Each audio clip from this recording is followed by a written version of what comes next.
Good afternoon, everyone. Friday the 13th, 2018, April 13th, 2018, and we're back with a stream that had failed earlier this week due to some technical difficulties at the location I was at. And we're trying some new things today to hopefully avoid those sort of difficulties. I have two very prestigious guests with me today, gentlemen who are experts in their respective fields. We've seen both of them here on the program before, and I'm delighted to welcome back Paladin and Dr. Rudd. Gentlemen, how are you today? I'm great, Jason. Okay, good. Really happy to have you guys. I apologize, there seems to be, I hope the stream is working well on Patreon. It's saying the event hasn't started yet. That's not good news. Why is that? Connect, support, upload. Well, we're always trying to improve things here, and sometimes that's a little difficult. I see it was set to 4:30, but that's my mistake. I'm so sorry to our patrons on Patreon. Boy, just so hard to get everything right. Well, that's what people love to do to try to screw us up, Doctor and Paladin, is to throw a lot of things our way, and sometimes I do make mistakes. My deepest apologies to the Patreon subscribers. I promise everyone, we do have a new system set up for Patreon that'll be working very soon, trying to get all the kinks out of the system. But let's go right into what we're going to be discussing today. Paladin, you've been preparing for us an extremely comprehensive overview of the autopsies. And of course, we've looked quite a bit at the FIT report from the Las Vegas Metropolitan PD. We had received 58 autopsies just a few weeks ago. Paladin, why don't you tell us what you've been doing since those autopsies were released? Okay, first of all, I want to thank Dr. Rudd for being here. I know a lot of the people that I've been working with and some people that I've been talking with are very excited that we were able to get you here, Dr. Rudd. So I just want to express my gratitude and appreciation for you being here to bring your expertise to this show, because I think it's very important that we hear from the medical side what your opinion is of the autopsy analysis that I'm going to present today. So thank you, Dr. Rudd, for being here. Sure. Now also, Paladin, for people who maybe haven't seen Dr. Rudd before, I'd like to remind everyone that Dr. Rudd spent many years as the chief medical examiner in Lake County, Illinois. And Dr. Rudd, of course, is a medical doctor. He is a pathologist. And that is an important contrast to John Fuddenberg, who is the coroner there in Clark County, but he is not an MD. Clark County happens to be one of the counties in the United States where the coroner is appointed rather than elected. And additionally, he does not need to be a medical doctor there in Clark County. And Dr. Rudd, you've told us in the past your opinion that this is an outmoded and not good way for a medical examiner's office to be run. Yes, that's correct. Unfortunately, there are not enough pathologists to fill the coroner position. Otherwise, they would all, and if there were enough pathologists trained in forensic deaths, you'd have a medical examiner system throughout the United States. As an example, the state of Illinois has 102 counties, and there is only one medical examiner, because there's not enough. So if you multiply that by 49 other states and their counties, you can see it would probably be over 10,000 counties, and there's only 500 forensic pathologists in the nation. So that's why we have an antiquated system. Right. Because there's just not enough forensic pathologists. And Doctor, would you say that one of the flaws of this system where a non-MD can be appointed to the position of coroner, does that introduce the possibility that perhaps someone who might be complicit, and we're not suggesting that this has occurred, but does it introduce the possibility where someone who has not taken a Hippocratic oath and someone who might be inclined to just make a particular determination that maybe isn't the most medically sound? Does it open the door to that sort of thing? A wide opening, a very, very wide opening of the door. And I apologize if I'm apologize if I'm leading the witness, but I agree with you. I think it's a substantial problem. No, That's okay. It is, and it really doesn't matter if they're appointed or elected. You can have somebody not trained or somebody influenced by other branches of law enforcement. It doesn't matter whether you're elected or appointed. The thing with appointments, of course, it's harder to get rid of them, whereas elections, it takes 4 years, or every 4 years you can get rid of them. But right. Either way, it is prone to not getting the whole truth and nothing but the truth. Absolutely. Okay, so we're going to get right into Paladin's report, and of course, people who are familiar with Paladin know that they can read about him and see his research at whitehatsreport.com. Paladin, I apologize for being so verbose. Please take us on the journey through the analysis that you've done. Okay, no worries, Jason. While we're on this subject about the appointment versus being elected, Dr. Rudd, on the situations where they're appointed, who appoints them? Well, it can vary. It can be a county board. It could be a sheriff. It's a multiplicity of ways of being appointed. Okay. There's no one set. Most likely it's a county board with the sheriff participating, or it could strictly be the sheriff if the law is written that way. Okay. All right. Okay. So I've gone through all 58 autopsies. Well, I've also reviewed Paddock's. We'll get to that later. I've gone through all 58 autopsies. I've scheduled them on a spreadsheet. And I'm a licensed private investigator. I've had probably, I don't know, 12 to 15 cases where I have been, I've been in a position where I've assisted an attorney who is defending his client who has been charged with murder. So I have reviewed probably 12 to 15 autopsies. In that capacity, I've also had a few cases, life insurance cases from insurance companies where you have to basically go to the coroner's office and review autopsies because you know how the life insurance people are. They want to make sure the person is dead before they write that big check. So I do have some experience reviewing autopsies, and it's been confined to the LA County coroner in LA, California. So but I've never been involved, Dr. Rudd, and I don't know if anybody has, in such a wide expanse of 58 autopsies, of a mass casualty event where the coroner's office has been deluged with 58 bodies that they're having to perform an autopsy.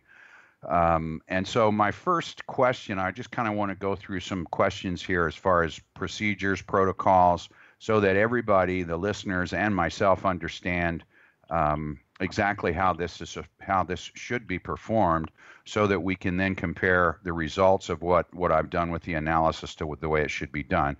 Now, my first question is it normal for a county to prepare, I don't know, an emergency action plan or a disaster plan for evidence or for events that may occur?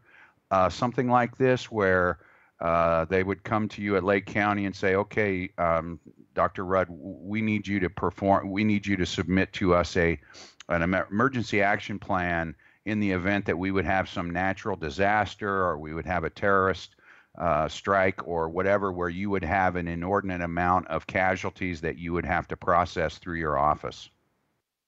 Yes. Virtually every county should have that. It may not necessarily always originate from the coroner's office. Could be a disaster planning committee within the county or the sheriff or some other branch, but there will be a disaster plan committee form or act that will delegate how to handle it. Generally, it'll come out of the coroner's office, but sometimes it'll come out of other branches of law enforcement. So every county should have one, especially since 9/11. Okay.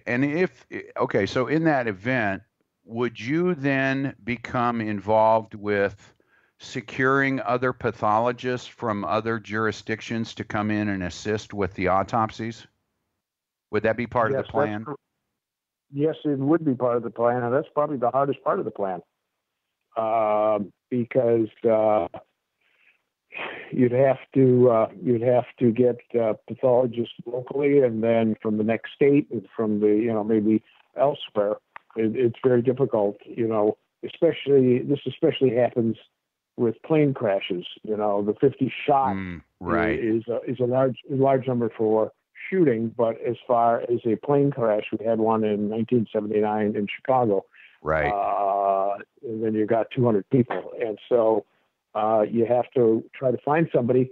And generally, not always the case, but pathologists will work around the clock. Right. So right. That's one of the hardest things to do, is to get enough pathologists. And of course, you've said that many times in our previous conversations, Doctor. In your view, this is one of the biggest problems faced in your field, is the paucity of the lack of pathologists throughout the country. And I presume this is because most people who go into the medical profession, it's a little difficult to be dealing with dead people, right? Yeah, that's very true. Now, let me do say this. One does not necessarily have to do an autopsy within a day or two of the crime or the accident, okay? Because basically, what you're going to do is, as you're trying to find the number of pathologists, you're going to also try to find a number of places you can store the deceased, which is generally funeral homes, okay? Because no coroner's office or even the ME office can hold mass casualties, because in Cook County they can hold 300, but they're mostly filled with natural deaths. So all of a sudden a plane goes down, you've got all these natural deaths in there, so you're not going to have enough room. So you do have a contract with nursing homes to handle that. So basically what you do is you can get enough people out there to examine the scene, and then make sure that nothing is disturbed, photographs are taken, identification is made as to how somebody died, et cetera, et cetera. Was it a beheading in a crash? Was it a chair through the heart, whatever? And so once you document the site of the decedent, you can take them anywhere and store them, and then take your time doing the autopsies, because once they're in the refrigerator, you certainly can do a good autopsy even a week or two later.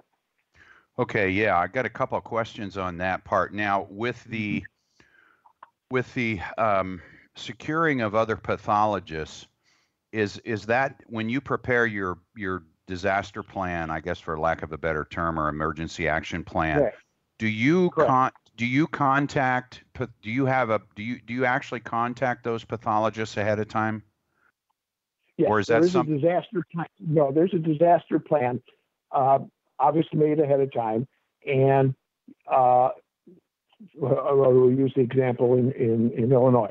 The ME, the medical examiner of Cook County, will put together a disaster plan, because most of the major airports are in Chicago. So there's a disaster plan, and they let it be known that we have a disaster plan, and any pathologist that wants to join the plan is offered to join the plan, and they're put on the call list. And we used to have 2 or 3 disasters done each year, practice disaster plans. So there is a list of pathologists, and they take as many as they can. Okay, I mean, most pathologists, if they're doing autopsies or working in coroner's offices, would gladly join, because it's something they feel they owe. Plus, experience like that is important to get under your belt. So yes, in Cook County, there is a list of individuals that they will call with a disaster, and who have joined the plan. They openly say, yes, I'd be happy to participate. Okay, and in that situation, if these pathologists are outside the state of Illinois, do they have to then get licensed in the state of Illinois to be able to come in and perform autopsies in that event? Most of the pathologists that'll be on staff in Cook County will be within the state. Okay. I'm not sure if how the state of Illinois works with accepting other physicians from other states. I'm drawing a blank on that. Okay. But let me say this: if it is required that you need to be licensed in Illinois, you certainly would have to be. Okay. Right, and you would have to go through that process prior to the event happening. In other words, if you put a call out and some doctors indicated that they wish to participate, you would, and if they weren't licensed in the state of Illinois and that was a requirement, then you would then have to say, okay, you're going to have to get licensed in our state so you can be on our call list. Is that correct? I mean, is that pretty much the way it goes? Yes, exactly right. Okay, and the reason I'm asking this is because we had 6 pathologists in Las Vegas.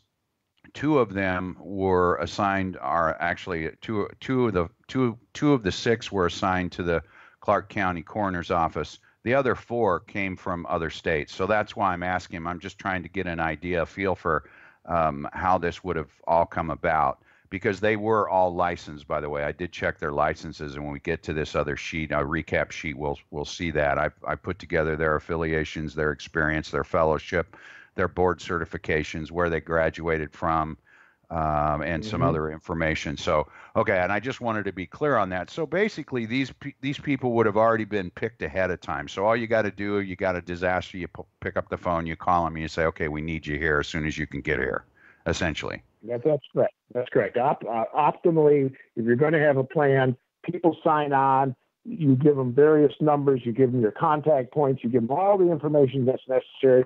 Once you're part of the team, you're expected to come in, if possible, when plan is activated. Okay. And under that scenario, would they be compensated not only for the work that they're doing, but also for their expenses to get there and while they're there? They certainly would be paid for their expenses to get there, but that could be done voluntarily, or most likely they would be billed fee for service, whatever their charges are. They would bill. Okay. And that should be set up also ahead of time. In other words, these individuals would say, well, these are my fees, and they would be accepted and then brought on. If the fees were considered excessive, most likely they would not be part of the team. Okay. All right. So we've got that covered. Now I want to go through the process of how the coroner, how your office identifies bodies, how you process them from the beginning until you get them to the place of performing the autopsy. Now, one thing I wanted to cover here, you said that sometimes when there's a mass casualty event and you don't have room at the coroner's office to store the bodies, you take them to funeral homes, and the funeral homes or the other locations where you take them, do they have the proper facilities to, I guess, keep the body cold, refrigerated? I would have to say that the funeral homes, in the vast majority of cases, are equal to medical examiners or coroner's office, and in some cases better. Okay. Because of the embalming process?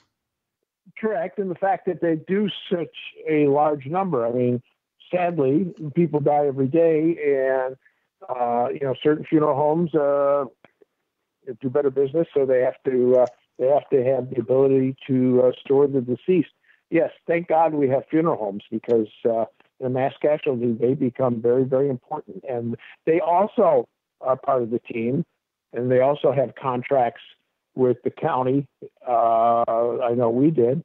And even now, I'm no longer in office, but we were considering using the funeral homes for body pickup, because some of our deputy coroners were injuring themselves because they're not as good as some of these funeral director people who know how to move bodies. So yes, funeral homes are part of the armamentarium of handling a disaster, and they are contracted with to do it.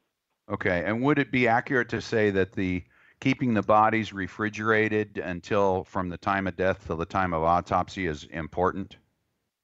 Yes, and that's what they would be doing. And Okay. I could say something else. Also, some of these funeral homes are so good that you can actually perform the autopsy there safely. Okay. So, because in this country, the funeral home is actually the coroner's autopsy suite. A friend of mine works in Chico, California, and there is no coroner there. Excuse me, there's no coroner's office. The coroner in California usually is a sheriff, and they don't have a place in small towns where they devote strictly to an autopsy suite. So my friend, the pathologist there, has contracted with the major funeral home. So if there's a homicide, suicide, accident, or natural that has to be done by him, and the sheriff calls him up, he takes the deceased to the funeral home, and the autopsy is performed there. So in summary, some funeral homes are excellent to do the autopsies and can be done there safely. Okay. Doctor, quick question. I'm sorry to interject, Paladin. Stormy Patriot wants to know if at any time in your experience you've seen a dead body shrink by 3 inches, change its eye color and or earlobes. Well, if it's a mass disaster in a plane, yes. Okay. Because of the heat? Certainly heat could, the heat could do that. Could also be massive exposure to radiation, be it a bomb or some sinister device that some country may use. I mean, we heard about some of our government people in Cuba that lost their hearing, Right. because the Cubans were playing some games. We still don't know why some of these people have lost their sense of balance and their hearing. If this was possible yes, exposure to electromagnetic energy of some kind or some sort of weapon that goes beyond the standard understanding of ballistics, gunshots, etc. You're describing situations of extreme heat, chemical exposure, radiological, high energy types of things. Doesn't seem to match the situation with Stephen Paddock. And even various poisons that are given can do that. Specific poisons or specific bacteria, weaponry bacteria, like what is used in Syria. Interesting. They can shrink the body and change colors of certain parts of the body. There's a lot of evil stuff out there that we don't even know about. Yeah. Right. Okay. Now, could you briefly take us through the process of when the coroner is called to the scene of where there's a dead body or a dead body, and how you handle that body from the time that you take possession of it at the scene, whether it would be, say, at the hospital or at the scene of the crime or the scene of the death, until the time that the autopsy is performed? Just briefly. Well, as far as how you identify it. Yeah, I know. It's a near impossibility. I'll try to make it quick.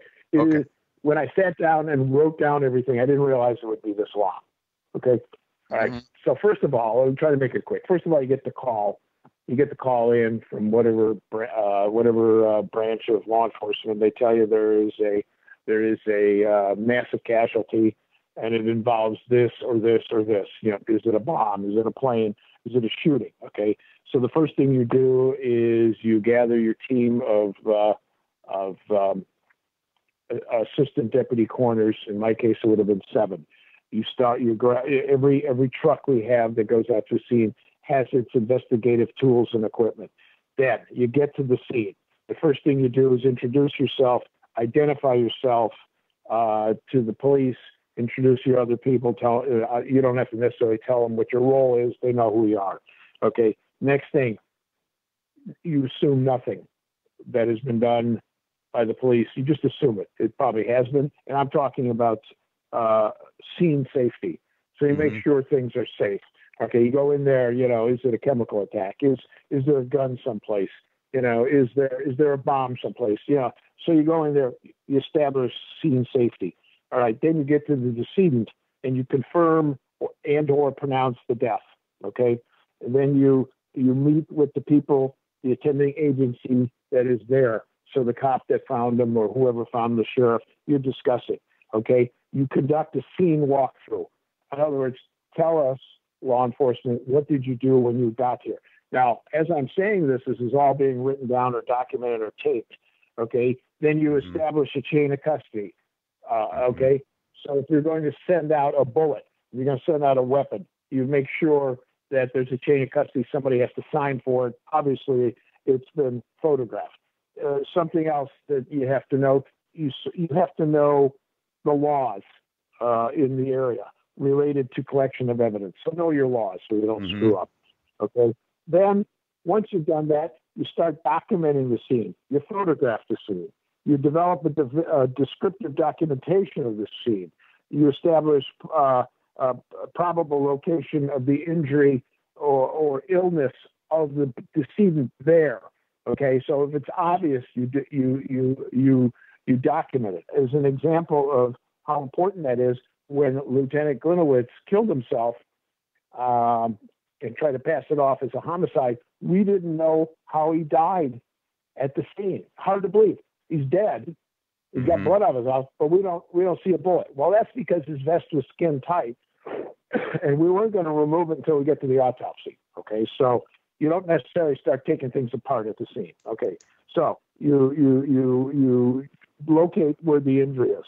Okay, you collect, you do inventory of all the property and evidence around him as you bring it in, and then if there are witnesses, you interview them. Okay, you interview them. All right,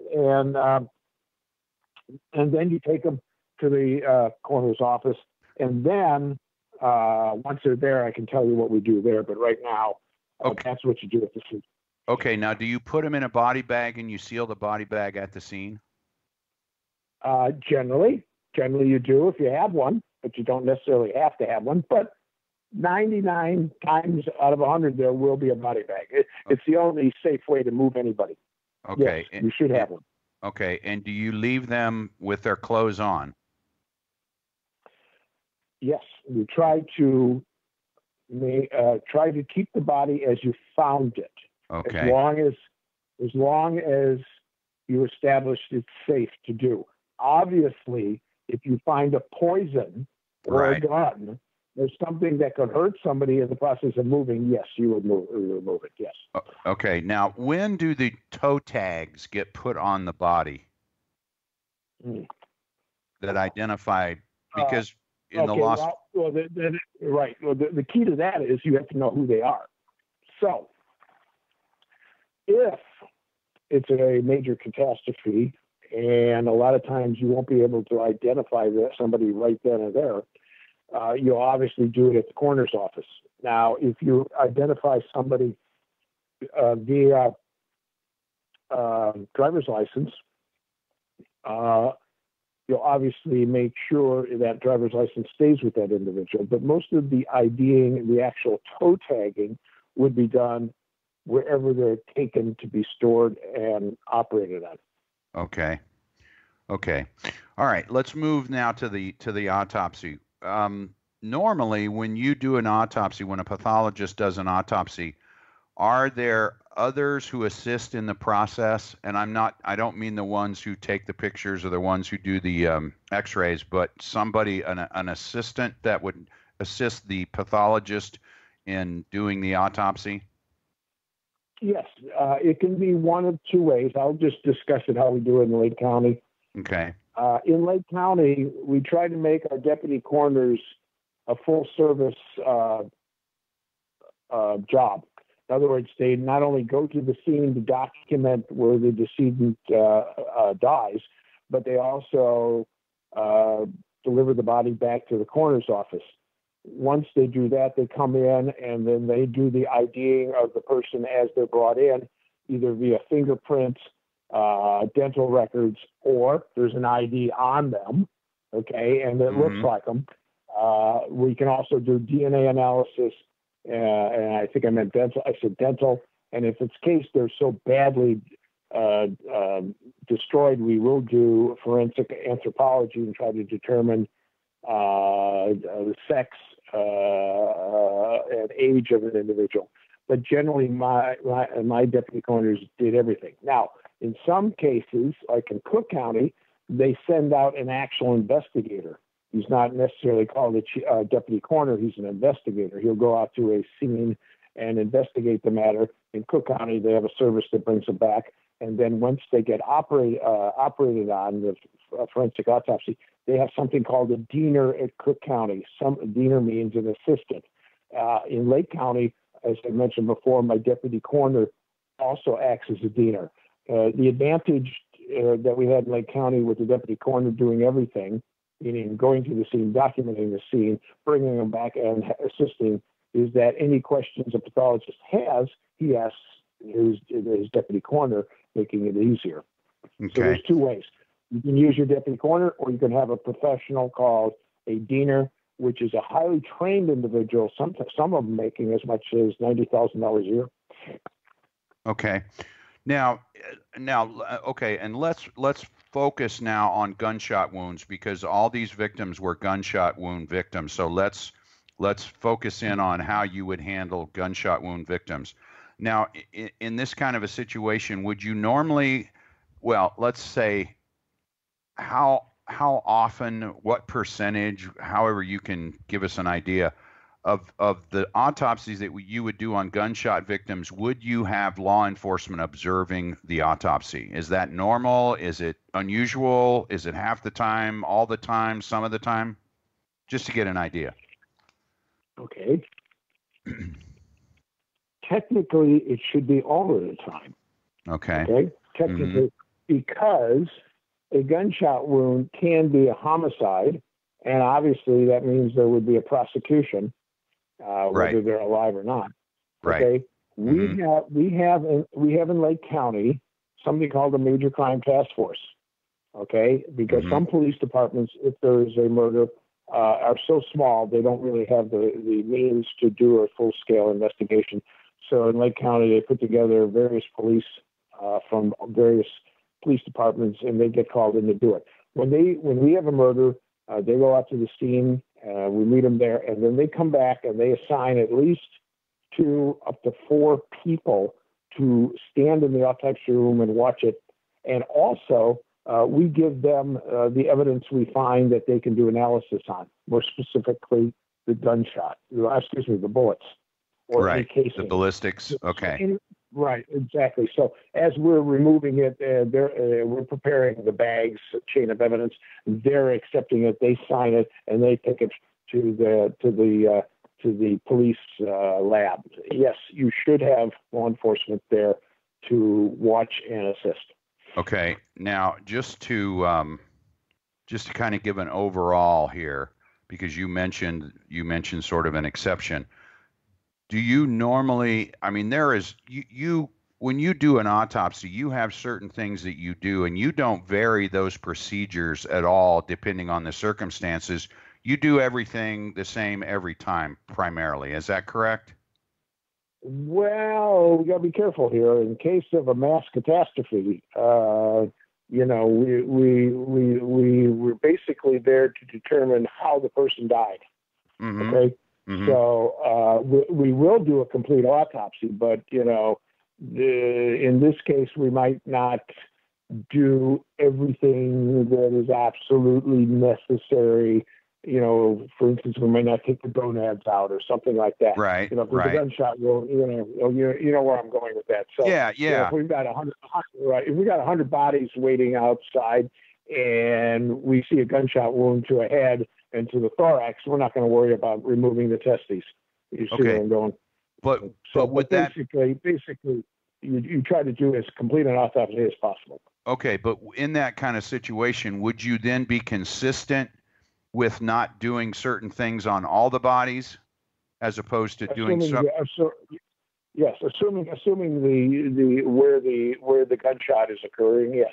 Okay. So the next body comes in and it's to the head and the chest. Yes. But if the gunshot wound is into the abdomen, obviously we would go down there and remove genitalia, the genital urinary tract. Yeah, because typically I think going through these autopsies, there are some where they they do full-on internal exams where they do the Y incision and go in and take out the organs and weigh them and section some of them and send them off for histology. And then some, they only talk about in the internal examination part, they only talk about the part of the body in which they actually tracked the gunshot wound and the trajectory and tried to go in and get, ballistics evidence. So I just wanted to be clear on that. Okay. Now, are the photographs and X-rays taken before you actually begin the physical exam of the body? In most cases. Yes. Okay. Yes. Unless you find something. Well, obviously you take photographs not only before you start, but during the process. But the X-rays are generally. Yeah, go ahead. Generally, X-rays are done in the beginning. However, if you find something really important, you will do an X-ray again. Okay, and the X-rays in a gunshot wound victims basically can tell you where the bullets are. Is that correct? Yeah, and that's very important because sometimes we know where it is, but we still can't find it as we're trying to cut, and so an X-ray will then be brought in, and then we go, aha, we're just a centimeter away, and we didn't know it. Okay. Now, are fingerprints taken for every body that is brought in as a matter of course? Okay. And what about DNA samples? Are those only on the ones you can't identify, or are those done for everybody? Well, let me put it this way: if somebody is missing for a week or two, they're going to be decomposed pretty much. And even if you identify by fingerprints, but you don't say, like, you have a head that is destroyed by being outside, so you can't do it. And if you have a driver's license on the body, and even if you have fingerprints ID, for thoroughness and for insurance purposes, you would probably submit the DNA to be absolutely certain. Is it necessary? No. But in my case, I don't want to be wrong. So even if the fingerprints come up positive for the guy, I'll still send out the DNA because, it might be a wife and kids and a suicide, and they don't expect it, and they're not going to believe the fingerprints. So if we got DNA, that's rock solid. Okay. And is it normal for you to mention if you do fingerprints, would you say that would you put that in the autopsy report that among all the tests that were done, would you indicate that they were fingerprinted in addition to when you're doing the external exam, would you reference fingerprint ink on their fingers? Well, let me put it this way. The pathologist doesn't do the fingerprinting, so it will not be in his report. However, the deputy coroner who does it will have a sheet of paper saying, we did the fingerprints and it comes up this. Okay. So there should be an external report from the pathologist. Okay. Excluding what the pathologist does, there'll be another report of the fingerprint ID. Okay. Okay. Now, when you do a full autopsy on a gunshot victim, I think the first thing that you do when you start your exam, do you do the gunshot wound first, or do you do the external exam first, if it matters? Well, to be perfect, you'd start strictly with the external examiner. You don't go for the money. In other words, you don't say, "Oh, there's a gunshot wound. Let's document the gunshot wound and then do everything else." Well, that's not going to work. Okay. As an example, using the Glinowitz case. Okay. Here we have an officer on the table, fully clothed. His uniform is in perfect shape. In other words, he looked like he fell over dead after roll call. In other words, there's no evidence of a fight. His clothes are perfectly situated. His bulletproof vest is skin tight. He's got a little dirt on his knees because he fell on his knees as he fell forward. And so we don't see what killed him. So what we do is we photograph very carefully the external body before removing anything. The vest, clothes, that, and the other. You Well, mean yes, clothes, right? right. And that's That's correct. important, is That's it correct. not? I mean, for you Yes, to receive the body yes, clothed, because that will indicate all kinds of information that you may need, correct? yes. Let's use as an example. This officer had his bulletproof vest on. Had it been removed, well, let me back up. So he had his bulletproof vest, yet we didn't know where the fatal gunshot wound. There was a shot to the right lower abdomen that hit his bulletproof vest, but didn't penetrate, so that didn't kill him. So when we removed the vest, lo and behold, there was a gunshot wound that killed him because it hit the heart and lungs 2 inches below the top of the vest. Uh-huh. Now that means the gun had to be shoved in there and Right. pointed downward. Okay, if that vest is removed before we see that, we could You don't know that. postulate that he. Yeah. Correct. We said, well, Yeah. we don't know that. Excellent. So we just took away the possibility of a suicide. Not definitely, but certainly reduced it. But with Sure. a vest on, how does somebody get a gun under Right. the vest, angled at 45 degrees, without the officer fighting the assailant? Right. Okay, And so that's when I saw that, I said, this most likely is a suicide. Yet the cops didn't want to agree with it because for other reasons, and Right, that's a right. whole show in itself. right. Okay. Yeah. All right. That makes a lot of sense. And I think because the body, everything on the body at the time they die is evidence. So I see that. All right.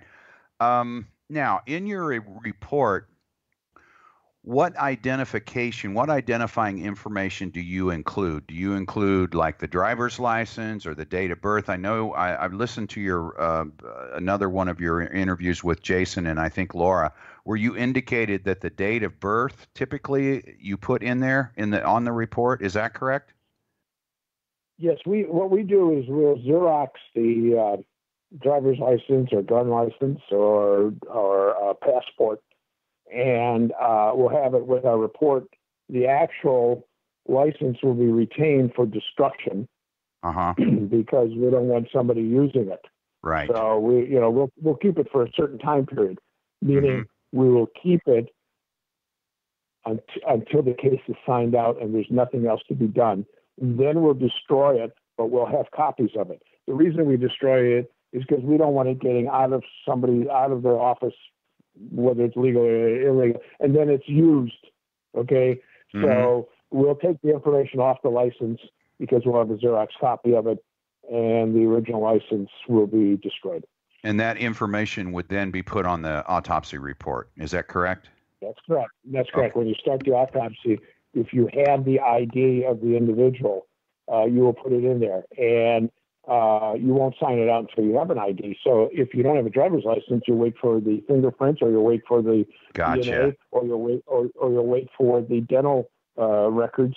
But yes, we will. That should be on the final report. Maybe not Okay. necessarily in the preliminary report because we may not have it. Okay. Now, is the date of death always determined by the coroner? Yes, it should be. Okay. Are there are there any times where it would not be determined by the coroner? Any examples that you can think of? No, it's mandated that we have to do it. Okay. It's mandated we have to do it. And in cases where the coroner, where you do the date of death or the date of death, are you also responsible? I would assume you are, for the time of death too, as close as you can get it. Yeah, correct. The time of death may be given to us by the law enforcement that finds them. Okay. So Yeah. you can't pinpoint. You can't pinpoint. For instance, let's use an example. Somebody hangs himself. Well, the date of death the date and time of death is when law enforcement shows up. Right. They might have been hanging there for 2 days, but Correct. as far as being found, if they hang themselves on Monday and we find them Wednesday, the date of death is going to be Wednesday. Okay. Because I know. Because we can't accurately pinpoint the exact day of death. Yeah. Right. Okay? But so in other words, if you can pinpoint it yourself, you can do it. Otherwise, you would then rely on law enforcement and their investigation to give you the best estimate of perhaps when the time of death, when it occurred. Yeah, Because well, let me just use as an example. A dead body's found. Law enforcement goes out there. They document the date and the time they found them dead. Then we show up, right. and we will get that information from them, or they'll give us a report. Okay. Okay. Right? Because hold that thought, because I know you've gone through this before, but we're going to go through this again later on regarding Paddock. So I've got a lot of questions regarding that one. But anyway, we'll hold that for later. Okay. And normally when you're doing your autopsy, do you record a start time and an end time on the autopsy report? In other words, you started it at 1755 and ended it at 2010, or do you just do a start time? You can be OCD or anal retentive, and obviously you're going to put the date, and you should put a start time, but you don't necessarily have to do a finish time. Okay. Okay. Now, big question. Based on the fact that you've got gunshot wounds, and typically we had, let's say, you just had one, so you got to track that wound. You've got to go through that process. You do an external exam, but you don't do an internal exam. About how long would that take for you to do that from beginning to end? Just an external exam? Yeah, the external. Yeah, the external, in addition to doing the examination for the gunshot wound, the tracking of that, what it destroyed, what was it caught? Because I'm assuming doing the gunshot wound, that essentially tells you what the cause of death was, because say it was in the chest or in the back, and the wound, the bullet penetrated the lungs and the lungs filled up with blood, and or it hit the heart or whatever. Assuming that you did not do an internal exam except for tracking the gunshot wound, about how long would that kind of an exam take? Well, just roughly. It's very dependent. Yeah, well, it varies. Anywhere from 15 minutes to 30 minutes, because I'm going to make an assumption here. If you're not going to do an internal exam, you're certainly going to have to photograph the hell out of it externally. Mm-hmm. But I will also say this. There's no reason not to do an internal exam. I can't imagine somebody just saying, "Oh, this guy got shot in the heart, and we're not going to cut him open." Right. So okay. if you're documenting a single gunshot and you're going to use a stick to penetrate the tract of the bullet, I don't know, 10, 15 minutes if it's a single shot and you're only doing an external. Okay, and if you're doing then the head to toe external, where you're going through and you're documenting the tattoos and the scars and the other injuries, it still wouldn't take very much. It wouldn't take over 15 or 20 minutes. Maybe 30 minutes. Again, I'm going to use my reference point as G.I. Joe. This guy had a huge number of tattoos, and they said specific things, and a lot of the stuff was written in Latin. He was Catholic, and so he put Latin prayers on there. So if you have an extensive amount of tattoos, it'll take a lot more time. Okay, and it may be even important if you're dealing with a gang leader, because that gang leader will have specific tattoos, right. And it might indicate something as to how he functioned as a criminal in society. Okay, so I would say external exams with single gunshot, a maximum 30 minutes with photographs and documentation. Okay, and what about you do a full internal exam? You do the Y incision and you do everything. How long would that take? In the case of G.I. Joe, his entire exam, external and internal, well, let's say his external was 30 minutes. I would say at least 4 hours. 4 hours, okay. Yeah, because don't forget, you're collecting data. See, right. You can't just do the exam in and of itself. You're doing an exam and pulling out bullets, or you're pulling out this, or you're pulling out that, and you're handing in, and you're gathering material for analysis. But I would say an average autopsy takes 1 to 2 hours. Okay. Someone is asking here, we've got Ali M. wants to know if they would still x-ray the gunshot wound even if they didn't do a full autopsy on someone. You would it would be improper not to do a full autopsy on a gunshot wound. The only extenuating circumstances is if they were radioactive. So in the case of the October 1st shooting in Las Vegas, you would expect a full autopsy on every decedent? Yes, I would, and there would have to be extenuating circumstances as to why they didn't. Okay. If somebody gets shot, you should open that body up. Yeah. Okay. The only time you don't do autopsies in terms of, they're not radioactive, they're not infectious, they're not this or that, they don't pose a threat, is an obvious suicide, hanging. Okay? Mm-hmm. But if somebody shoots themselves in the head, you're going to cut them open. I'm sorry, Yeah. you're going to cut them open. Okay. Okay? Because a shooting is either a homicide or a suicide. It's rare that a hanging is homicide. Okay? It's rare. Okay, Right. There'll be someone will have to be drugged, or they'll be fighting. Okay, et cetera, et cetera. So yes, sometimes somebody hangs themselves. It's an obvious suicide. They leave a note. They've got a psychiatrist saying this guy's suicidal. You see where I'm going? It's obvious that this is a suicide. We do not need to cut. Okay. But in a gunshot wound, you should cut. You should cut. Okay. So we should expect then to see that internal exams were done on all 58 victims. Is that what you're essentially saying? That's correct. Unless there's extenuating circumstances, I'd have to hear about it to see if they're correct. Okay. Okay. Understood. This is great information. You're chuckling there, Paladin. I'm we'll eagerly anticipating the rest of the questions. Yeah. Okay. So now one more question, and then we can get to the recap and the analysis. And I think we're going to get into the meat and the potatoes. Okay.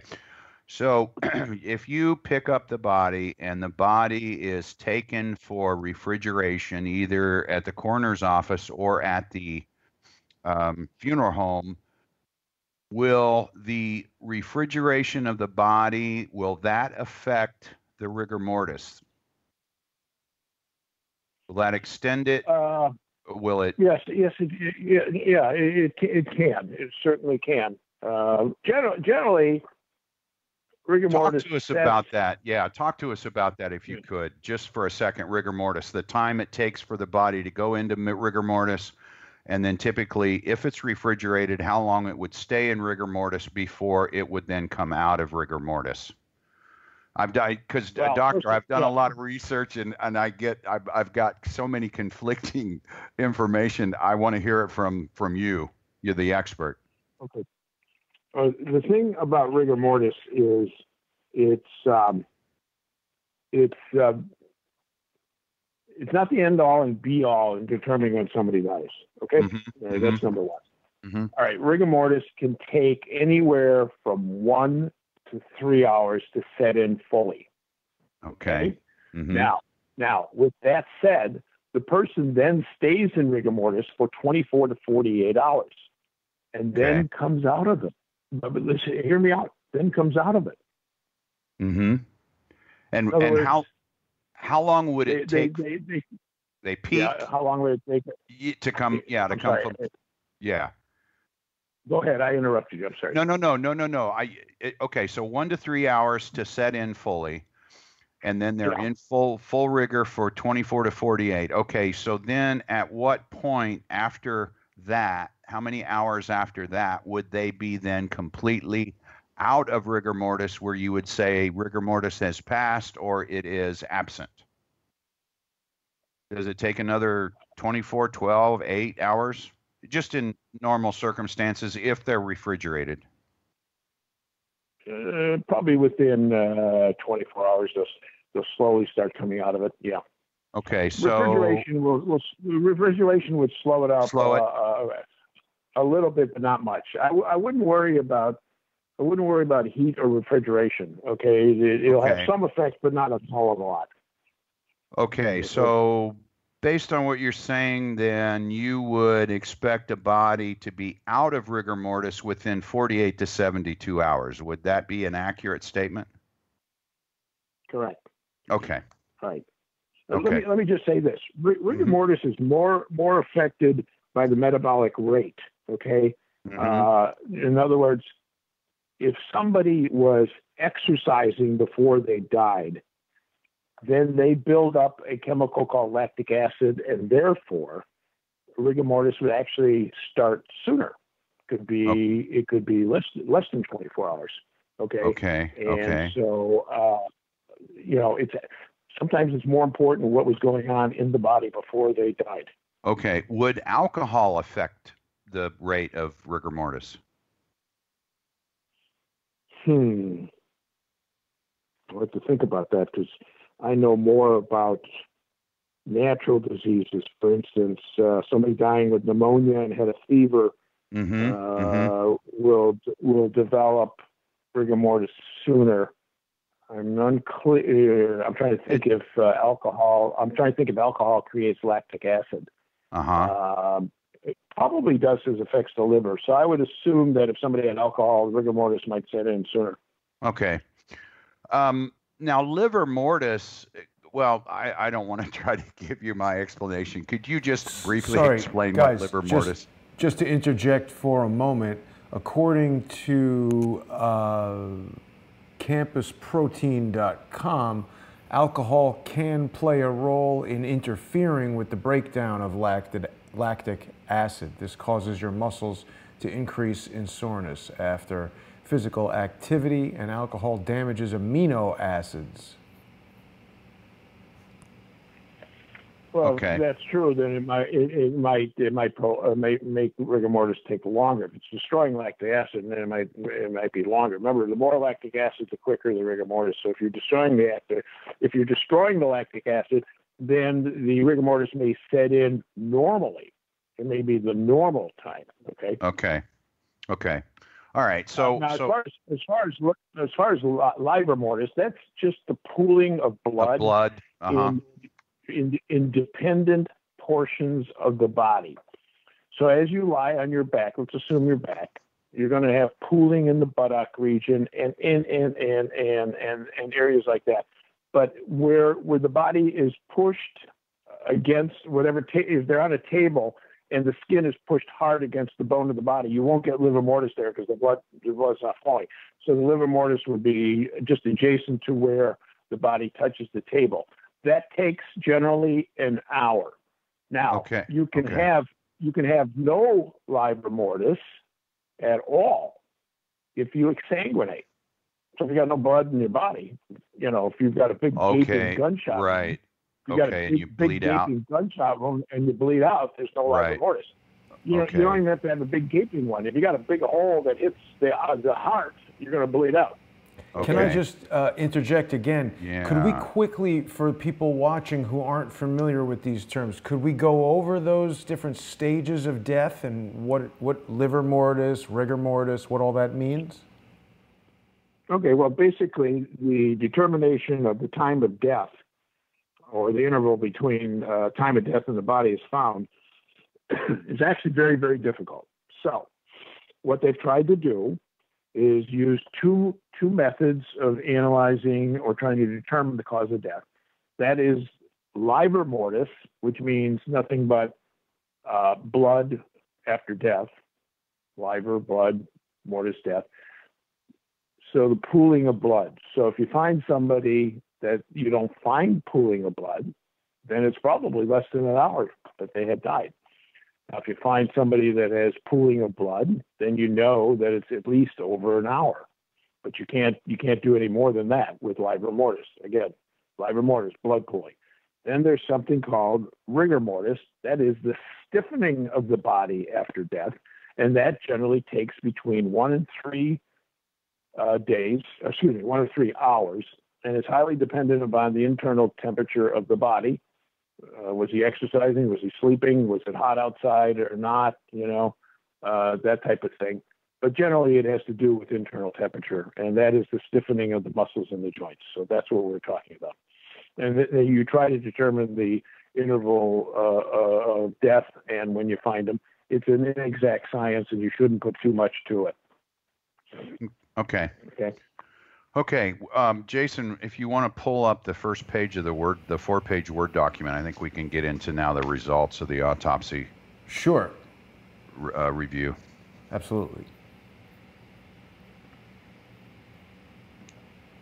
And okay, so what I want to go through here, Dr. Rudd and all the listeners. And Paladin, can you see it there? Have I got the right document? Yeah, okay. Yep, that's Great. right. Yeah. Okay, so what we have here is we had 6 pathologists to do 58 autopsies. So that's roughly 10 per pathologist if it was evenly split. However, it wasn't evenly split. We had 3 pathologists who did 50 autopsies. We had the other 3 pathologists who did 8 autopsies. Okay. Now, the 2 doctors who did the most, 21 and 15, were Jennifer Corneal, and Dr. Larry Sims. And I think on the screen there you can see their information as far as when they graduated from school, where they did their affiliations, where they did their experience in pathology, where they did their fellowship, and their board certifications, and then I've listed their autopsy numbers. Okay, so to me, Dr. Rudd, it seems interesting that they chose to bring in 4 additional pathologists. Those 4 additional pathologists did 22 autopsies, when the 2 pathologists that are on staff for the Clark County coroner did 36.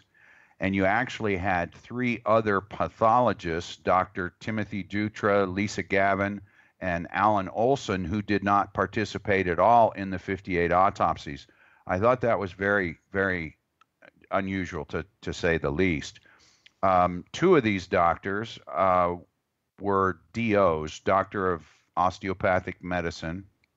Is that unusual for a DO to be a pathologist, Dr. Rudd? No, no. Doctors of osteopathy have been given full rights as being allowed to practice medicine.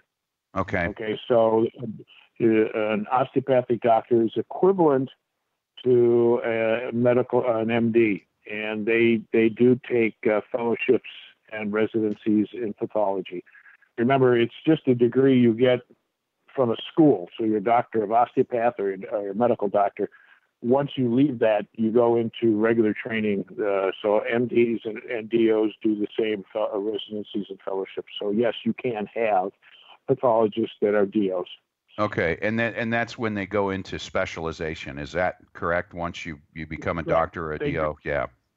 Right. You leave medical school, you specialize. You leave osteopathic school, you specialize. There's no longer the AMA, no longer considers them lesser in terms of people that can treat people. Okay. So the 6 pathologists, 2 are in Vegas, 1 in San Diego, 1 in Ann Arbor, Michigan, 1 in Fort Benning, Georgia, and 1 in Puerto Rico. 2 of them were DOs. Of the 6, 2 are currently in the military. That would be the one at Fort Benning and the one at Puerto Rico. Okay. Now, 2 of the 6 were foreign educated. One, Dr. Recaro, was educated in the Philippines. Dr. Marzad, if I'm pronouncing that correctly, was educated in Egypt, and he is currently assigned to the San Diego Medical Examiner's Office. Okay. All right, here we go for the recap. Paladin, is it Marzad or Marzouk? Abu Bakr Marzouk? I think it's Marzoud. I think it's Marzoud. It could be a K, but I think we may have a typo here. Okay, that could be my fault. I've got a Dr. Abubakar Marzouk in Rockville, Maryland, who is a pathologist. Is that not the same guy? I don't think it is. I think it's Marzoud. If you can pull up one of the autopsies, I can tell you which one. He only did 2. Let me see. Hang on, I'll give you one of his. Pull up number 4. Okay, I'll do that while you guys talk, and we'll revisit that. Okay, a question, Dr. Rudd, on the in the report. Is it typical for you to describe the jurisdiction or the reason for jurisdiction? In other words, I guess it's primarily why are you doing the autopsy? Because I've got 4 doctors that Dr. Uribe, under the report section in opinion, says, he basically says he or she was shot during a mass fatality incident at a concert venue. Dr. Hodge says the decedent was shot during a mass fatality event. Dr. Ruggiero, it is my opinion that death was caused by a gunshot wound to wherever the gunshot wound was, sustained during a mass fatality incident. But Dr. Marzoud goes into great detail. He says under his opinion section, he says, per LVMPD preliminary reports on 10/1/2017, concert goers were attending an outdoor music festival. At approximately 22:08 hours, numerous rapid-fire gunshots were heard and numerous individuals were struck with gunshots. It was determined that an individual, and he references the Clark County case number for Paddock, had opened fire from the 32nd floor of the Mandalay Bay Hotel and Casino across the street from the festival. Victims fled the scene, and numerous victims were transported to local hospitals. First responders later located the single suspect who was killed in a believed suicide. Is that unusual to go through that much detail, or even to mention what the incident was that created the death that you're doing the autopsy, or not? I'm just curious, because the two doctors from Las Vegas did not mention any jurisdiction in any of their 36 autopsies. That is a subjective. That's subjective. You can put whatever you want. Now, okay.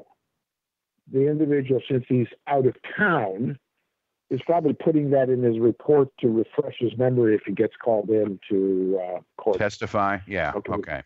Yeah. So it is subjective. You can put as much as you want. You can leave out as much as you want. And it's not an error or a poorly done autopsy if you do or don't. Okay. Now, I did underline, if Jason's got this up, yeah, you're right, Jason. That's a K instead of a D. My bad on that. No problem. My bad. Okay. What I wanted to talk about here, the next thing was, of the 6 pathologists, only 2, Marzouk and Roquero, cited proper chain of evidence, i.e. the body bag was sealed, and the other 4 did not mention the body bag being sealed. Of the 6 pathologists, 3, Sims, Hodge, and Uribe, indicated victims had been fingerprinted. That's why I was asking the fingerprint question, because the other 3 doctors never mentioned that they were fingerprinted. Well, some doctors will take it from the report that it was fingerprinted. Again, it is something that is subjective. Okay. And they can do it, or they can't do it, or not. They can't.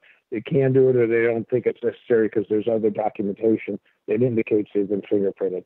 Okay. Now, some indicated, the way I was able to even pick this up, some indicated that while they were doing the external exam, they mentioned that they found fingerprint ink on the victim's fingers, and others put it in at the end as far as what kind of tests were run. They said the victim would have been fingerprinted.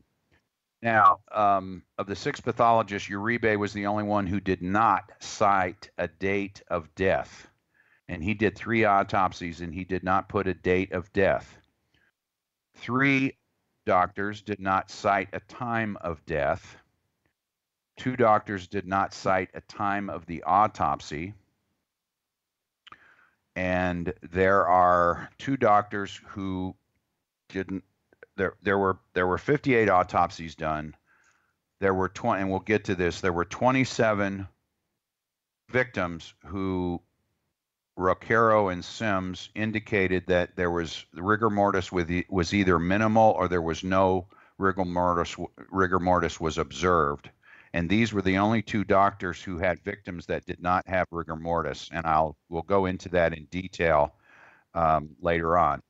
Of the 58 autopsies, only 2 were performed with witnesses, and those 2 were done by Dr. Marzouk. Of the 58 autopsies, 39 were performed on naked bodies. So the pathologist said, basically in so many words, when the body was initially viewed, it was naked.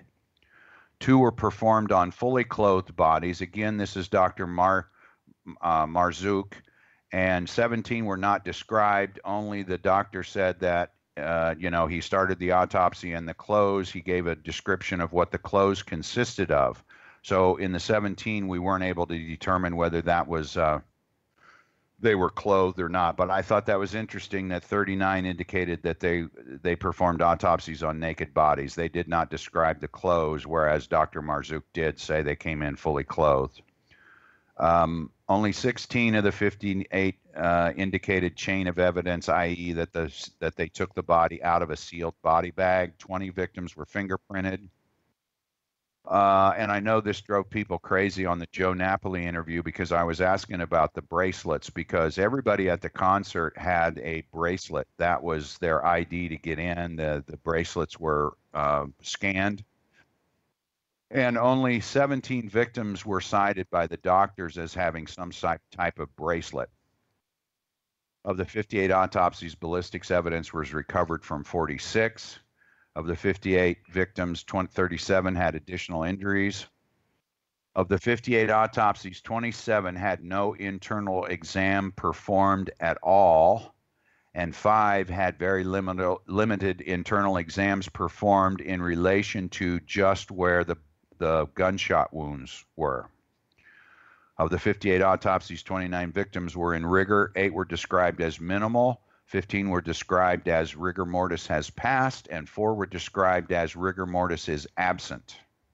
Of the 29 victims in rigor mortis, the hours between time of death and time of autopsy range from 13 hours to 72 hours. The range for minimal or no rigor mortis was from 34 hours to 65 hours. Okay. Now, if you, first, I want to do the FIT report too on page 3 or on page 4, Jason, the FIT report. The FIT report cites a time of death for all 58 victims. It lists them on the FIT report. It refers to the coroner's number, it gives their name, and it gives a time of death. But the autopsies only cite. Paladin, sorry, where is that? Page 4 on the FIT report? No. I'm citing page 4 on my report to you. On the FIT report, I believe it's several pages. Okay, sorry. Yeah, they go through the listing of the people on the FIT report. And I'm looking at page 4 of my report to you, just the FIT report versus the autopsies. They have a time of death for the FIT report. What I didn't understand was, how can the FIT report cite a time of death for all 58 when the autopsies only cite a time of death for 26 victims? Any idea on that, Dr. Rudd? Well, it's wrong. I can't believe it sounds like it's sloppy work. It's sloppy work. I mean, everybody there's a form to fill out. I mean, there's a template for autopsies that come from the county in which it's done. They should follow the template. There should be a list as to time and date, and not recognizing the bands on the arms is wrong. It should have been documented. It should have been photographed. A lot of the stuff that's absent sounds like sloppy work. I mean, it's a good thing I don't practice pathology anymore, because if this gets out, everyone will criticize me. But it's wrong. Every autopsy should have a very similar external exam. Okay. Now, if what they were wearing to get into the concert, was removed by somebody on the way there because they didn't think it was appropriate for the dead body, who knows what happens between picking up the body and taking it, and whether something's removed or not. I'm not sure, but what you're citing as to lack of description of rigor mortis, lack of description of this or that or the other, is just sloppy work. Okay. All right, and then the second thing of the FIT report versus the autopsies indicated, because all the doctors they had a section in there where they cited medical evidence of medical treatment. So the autopsies indicated that 22 victims received medical treatment, yet the FIT report states 27 victims were transported to local area hospitals for treatment. Now, Well, I would not. The ones that got there probably got no treatment because they were dead. Well, the thing of it is, what I'm wondering is how many of those victims were treated at the scene that never made it to the hospital? Well, we don't know that, do we? Yeah, right. Do we know how? Yeah. Okay. I mean, but, you're postulating something we can't prove. Yes, they could have been treated, and there should be evidence of being treated during the autopsy. And in other words, if they find a patient intubated, they should obviously describe it. If they see an IV site, they should describe it. EKG pads, evidence of tracheotomies, those kinds of things were indicated. I guess I expected to see that there would be. The FIT report says 27 victims were transported to local area hospitals. I guess I would expect the majority of them to have some sort of work done. Otherwise, they wouldn't have been transported. And then I would also expect some of the ones who died at the scene, because I know some were around the medical tent at the venue, they would have gotten some sort of treatment. I guess I would have expected the medical treatment number in the autopsies to be higher than the 27 victims who were transported to the local hospitals, is all I'm saying. That just seems strange to me. Maybe or maybe not. It's hard to say. Okay. All right. Let's go to the Excel spreadsheet, Jason, if we could. Yeah. Got it right there. Okay. I've made PDFs of each of these, Paladin. What I'm going to do is after the show, I'll put links so that people can download them and go over your reports on their own. Okay. All right. Let's go through the first one, the autopsy duration by doctor. Okay. This is the one that starts with 21, and then it says the doctor's name, date of death, time of death, autopsy date, autopsy. No, hours. That would be the other one. No, the other one. The first one should be 55. Okay, let me make sure I've got that one ready here. Okay, wait a minute. That one I don't have ready. So you sent that to me this morning? Yeah, I sent you that file, and it's another tab. If you call up the Excel spreadsheet, it's a different tab. It's a tab that says autopsy. I see that. Okay, yeah, sure. Give me 1 second. Okay. And what I've done, Dr. Rudd, based on the ones who have indicated what time they did the autopsy, I have scheduled their time between autopsies. In other words, based on they started one at 7:55, then they started another one at 8:40 and 9:20 and so on. And I've listed the time of the autopsy. And then I've also indicated to the right of that, when Jason calls that up, the ballistics, if there were ballistics that they found and documented and gave to the LVMPD, if there were other injuries that they indicated and documented, and also if there were if they performed an internal exam. So this is it's very interesting. Okay, I've got. Do we have that? Yes, I've got it right here. Okay. And can you see that, Dr. Rudd? You know what? I didn't send it to Dr. Rudd.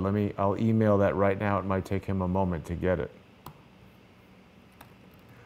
Why don't you? It'll take longer because it's going to take longer because I'm on a pad, and these things. I think I have a virus on it, so it takes longer to screw around with me. Okay. Well, we just go ahead and describe. You can just read it to me. Okay. The first one is Dr. Marzouk's. He did 2 autopsies. The first one he did was October 4th at 12:30 a.m.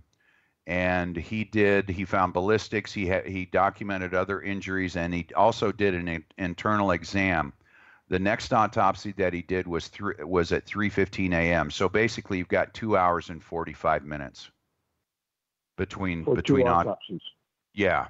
Yeah. So the first one was So it took him, for 2 autopsies, it took him 2 hours and 45 minutes? no. The first autopsy took him 2 hours and 45 minutes. We do not have an end time for the second one. There we go, Jason. It's up there.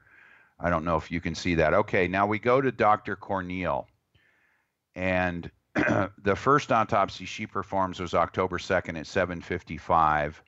She found ballistics and she did a full internal exam, and it took her 45 minutes. The next one faster than others. Yeah. Okay. And it could be due to the type of wound. It might have been a single wound or something. Yeah, it was, but she did the Y incision, and she resected the organs and did all the organ work too. So 45 minutes. She should have done. That's another. Some pathologists are superb. I mean, they're very good. You know, the actual term of autopsy of a pathologist is actually he's a autopsy surgeon. Right. So that's the real term. So these people some pathologists are superb autopsy surgeons. They can be very, very quick.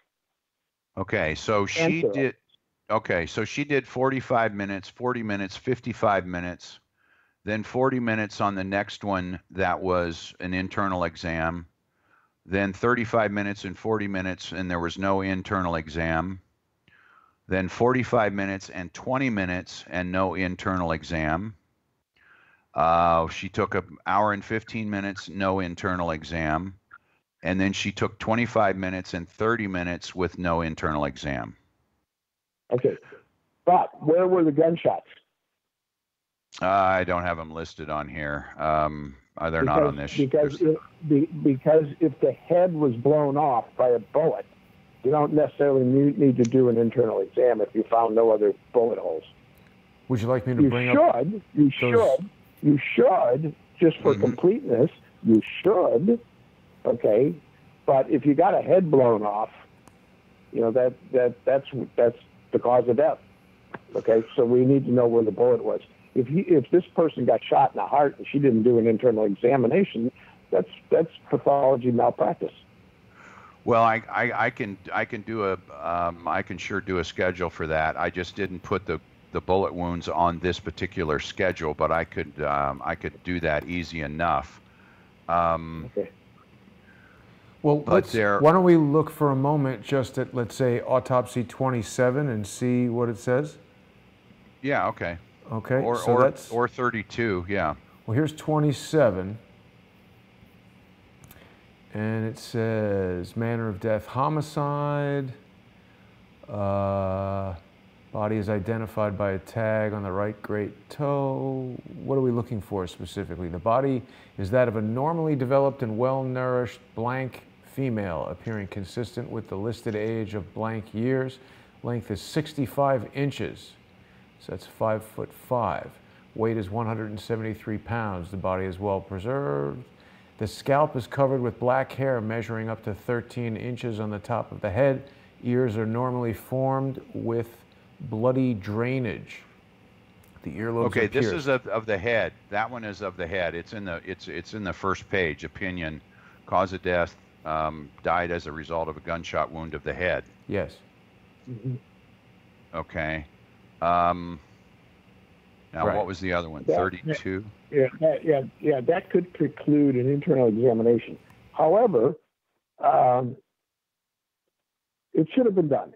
Let's just put it that way. I mean, you're there, you might as well do it. You never know what you might find inside that could assist the family of a potential inheritable disease. You see where I'm going? Mm-hmm. You're doing a service. Granted, it's in extenuating circumstances with so many people dead, but at the same time, why not? Okay, but is it wrong? No, it's not wrong. You found out why somebody died, but you should give a full. You're going to charge for the same amount. You might as well do for what you charge. But of course, if they're overwhelmed, doctor, would that not be a reason for them to maybe not do that type of thing? Yes. Okay. Correct, because you did find the cause of death, and there are no other bullets noted on the torso or the extremities. Okay, and now I've got autopsy number 9 over here, which is saying gunshot wound to the chest. Based on the autopsy findings and the circumstances surrounding the death is currently understood. Cause of death is a gunshot wound of the chest, and the manner of death is homicide. And this was a male. And they did they do an internal? On number 9, Paladin? I'm switching back and forth between a bunch of them This took here. 30 minutes.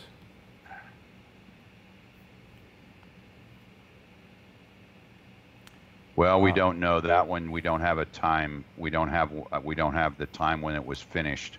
However, I do have one here. For autopsy 9, you had 30 minutes, I thought.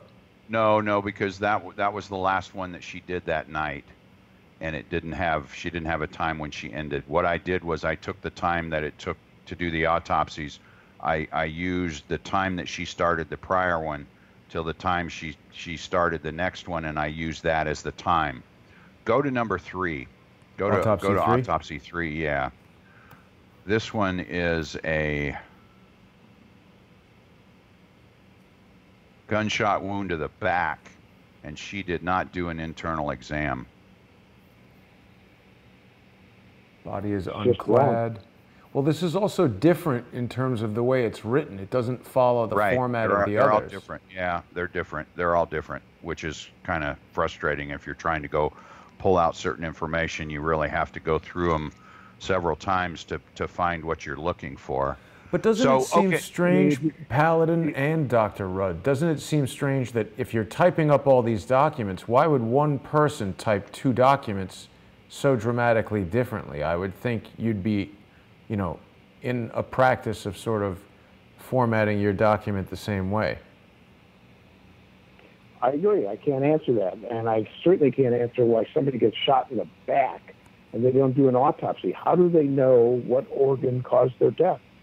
Was it the severing of the spinal cord? Was it hitting the heart? Was it hitting the liver? Well, you have okay. I don't get it.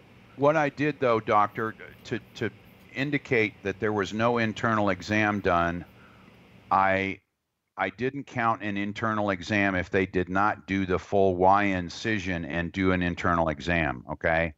If they just did an internal exam on the gunshot wound, no matter where it was, whether it was the head or the back, typically if it was the back or the chest, it was in the body, if they did not do an internal exam, they didn't even list it. But she listed a couple of times where she did an internal exam, but she called an internal exam the examination of the head wound when it was a head wound.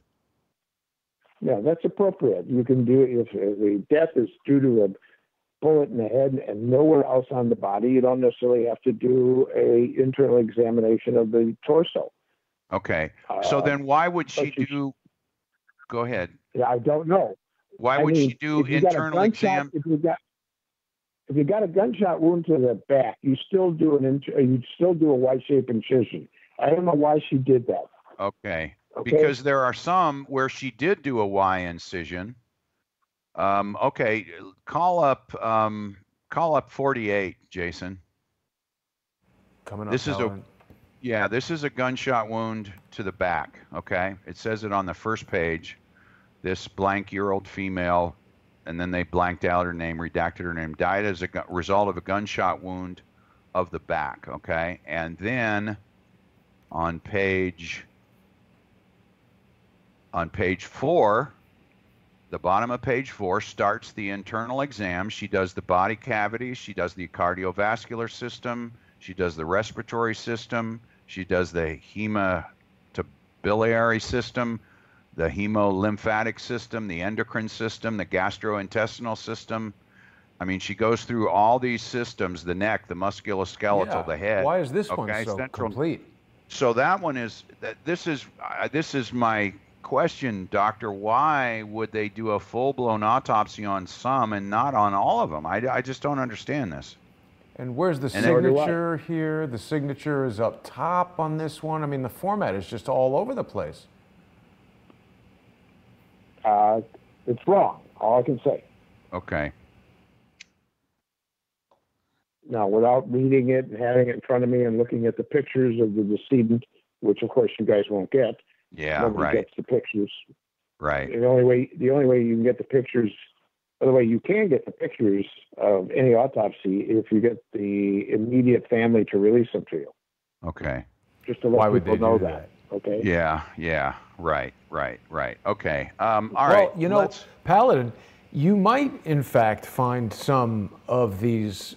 We could look into that because perhaps some of the family members are dissatisfied with the investigation, or Yeah. I mean, that's something to look into. Okay, let's go down. Let's go down to LS. Okay, LR is we've got Dr. Hodge. Let's look at his 3. His are down at starting at line 34. He started his autopsy at 12:40, his first one. He did not do an internal exam, and it was 2 hours and 15 minutes before he did the next one. The next one he did, it started at 2:55 a.m. He did do an internal exam, and that one took 2 hours and 25 minutes.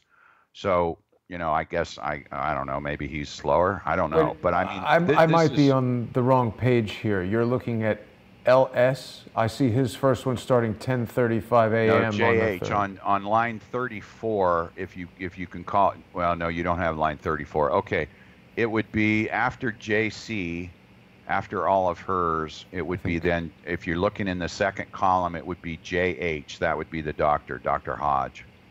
Is that him there? Sorry, because when I made them PDFs, I lost the, let me go back to your Excel thing here. Okay. So you're saying line 34. Yeah, on the Excel spreadsheet. It's 1:28 p.m. is what I see. Well, that's the time of death. The time of the autopsy is October 4th, 12:40. Okay, so I see it. No, we've got it right here. So that one at 12:40, he did not do an internal exam. That took 2 hours and 15 minutes when he started the next one. And so we don't know if he could have done that in an hour and took a break for an hour and 15 minutes. You just don't know because they didn't put an ending time. But the next one started at 2:55, and he did do an internal exam, and that one took 10 minutes longer than the one that possibly he did that didn't take an internal exam. Okay, so anyway, I'm Dr. Rudd. I'm going through these, and it didn't make a whole lot of sense based on the fact that I guess I expected them all to do an internal exam, do the Y incision, and do an internal exam. And I think, Jason, when you and Laura were out there, Laura got information that they didn't do a full autopsy on how many people? 28? What I heard was approximately half, but I was not on the phone. Laura was on the phone next to me in the car. So this is, I mean, doing this analysis, that would bear that out.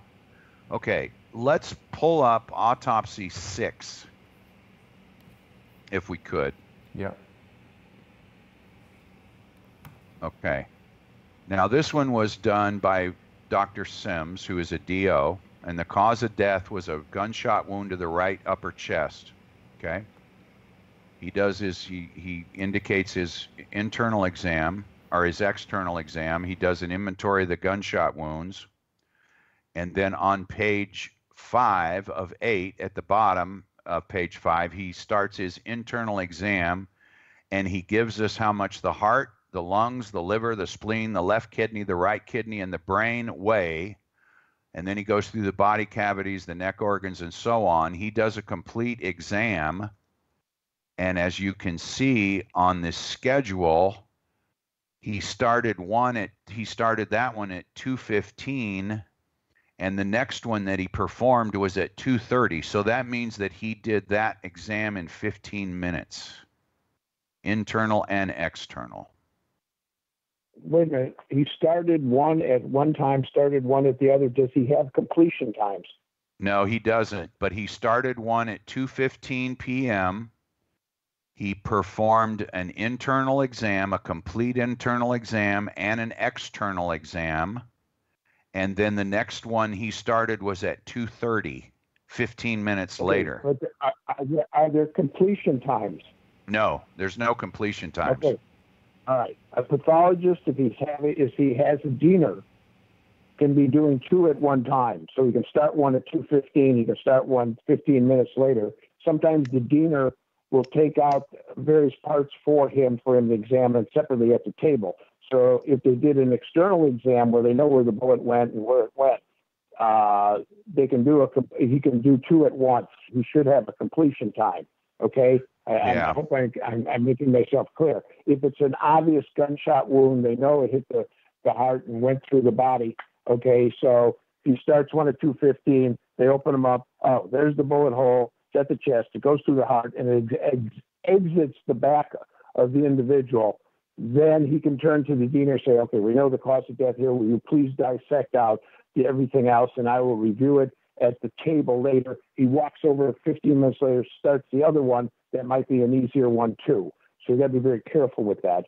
Unfortunately, he doesn't have a completion time. I think if the completion time was put in, you would see that he took longer than 15 minutes. Okay, and should he then indicate in the report that he had a diener helping him? Because the only one who indicated... Generally, anybody who is in that autopsy suite should be listed, including law enforcement. Okay? It should be. Okay? So what? It should be. Yeah. To be thorough means you tell everyththing. Okay? And again, if it's not done, it's sloppy. I don't care what people think. Yeah, okay, because Dr. Corneal was the only one. She did 21 autopsies. She indicated that there was always a technician with her. She even gave the first name of the two technicians. Dr. Marzouk indicated that he had witnesses that were LVMPD personnel. Okay, and he was of the 58 autopsies. He was the only one that indicated that there were witnesses in there that were law enforcement. Okay, we had 21 that were done with an assistant, which Dr. Corneal indicated, and the rest of them don't mention anyone else being in the room. So that's why it drew my attention when Dr. Sims is doing these autopsies in such a quick fashion, and he doesn't indicate that there's anybody in the room helping him. I mean, if you read the report, you're thinking he's doing this all by himself. No, so that's why I brought that up. Yeah. Okay. Okay. So at the bottom of that sheet there, Jason, I have that 30 autopsies were done in less than 2 hours. 21 of those 30 were done in less than an hour. 9 were done in 90 minutes or less. 5 were done 2 hours or more, and the other 24 is unknown because the Dr. Roquero did not put. Did I do my math there correctly? Yeah, Dr. Roquero didn't give us a time of autopsy. Sorry, Paladin, which document has that summary? That would be the autopsy duration by doctor. It's down at the bottom. Okay. It would be under the column where I'm putting in the times of the autopsies. Right. It would be at the bottom. I just did a recap. Oh, I see it. We had I see it. 30, Okay. yeah, 30 that were less than 2 hours. 21 of the 30 were less than an hour. We had 9. The other 9 of the 30 were done in 90 minutes or less. You had 5 that were done 2 hours or more, and then there are 24 that we don't have any idea how long it took them. Got it. So to Gentlemen, recap, we're approaching. Go ahead. Yeah. So anyway, I just wanted to go over that because it just seems strange to me, Dr. Rudd, that all these numbers are just all over the board as far as how long it takes. And I tried to compare the internal exams because as I was going through, I see some of them didn't do internal exams. So I'm thinking, Okay, because, that's a pretty, I mean, I would think that takes some time. They have to cut out the organs. They got to make the Y incision, cut the organs, weigh them. And if they don't have anybody helping them, which they didn't indicate, then I thought that's pretty quick to be doing these, when some of these other doctors who indicated that they did do a full exam, it took them 2 hours or more to do those kinds of exams. So that's just why I thought it was just strange. Right. Yeah. Again, you have to analyze where the gunshot wound is. If it's to the head, there'll be a more thorough exam, and not to do an internal examination below the neck of the trauma to the head is technically correct, but you should do a complete exam. And if you have an assistant who is a professional diener, once the pathologist opens up Y-shaped and they remove when they remove the organs, it's done with it's interesting. You sever the esophagus near the opening of the mouth, and you sever the rectum, and you literally lift all the organs out, and you hold it as if you just shot a duck. Okay, you literally have every organ on one piece of tissue, and then you put it on the table, and you can quickly dissect it out and see if there's any pathology. And if you have a diener, they can do that in 20 minutes. So time has to be analyzed with: is there an assistant? Is it a trained assistant? Where's the gunshot wound? If there's no autopsy, if there's generally not going to be pathology in somebody who's 23 years old and got shot in the head. So you can dissect out the organs pretty quickly. So we'd have to see number one, where was the gunshot wound, as to why they didn't do an internal. I'd love to know why somebody got shot in the back and they didn't do an internal. Yeah, so would I. What organ? What organ was hit? Yeah. Okay. Yeah. How did they die? Yeah. Okay, let's go to the other one, Jason.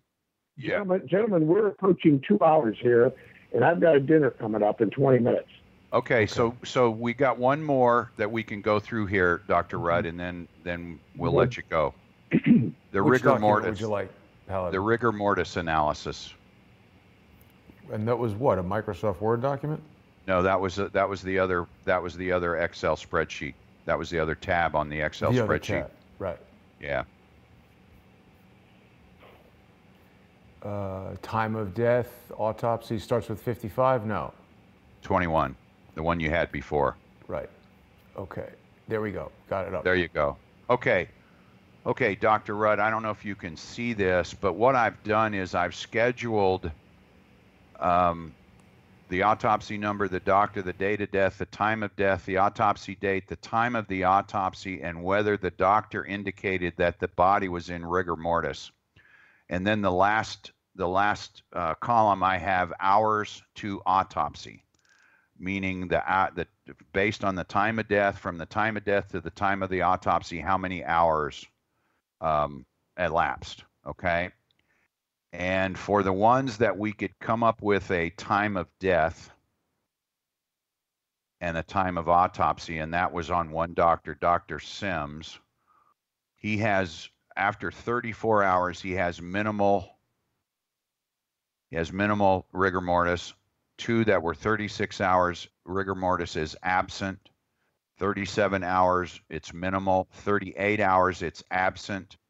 2 at 41 hours that were minimal.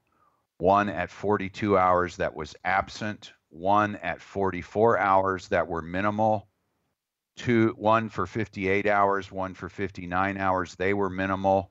1 at 60 hours that it had passed, and 1 at 65 hours where it had passed.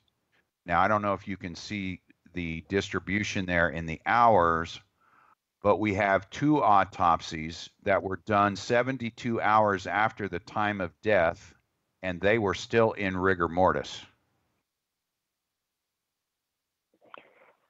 72 hours after death, so that's 3 days. 3 days? Yeah. 3 days? That could be possible. That still could be possible. But we Remember, have it's 1 to 3 days. right. But if it's absent, I mean, that's according to the notes when you said it takes 24 to 48 hours to get into full and then another 24 to leave. That would at least indicate to me that the 48 hours would be the magic number before the rigor mortis would be passed. Well, the rigor mortis can occur in 1 to 3 days. If it occurred on day 1 and was full, then on day 2 it starts going out of it.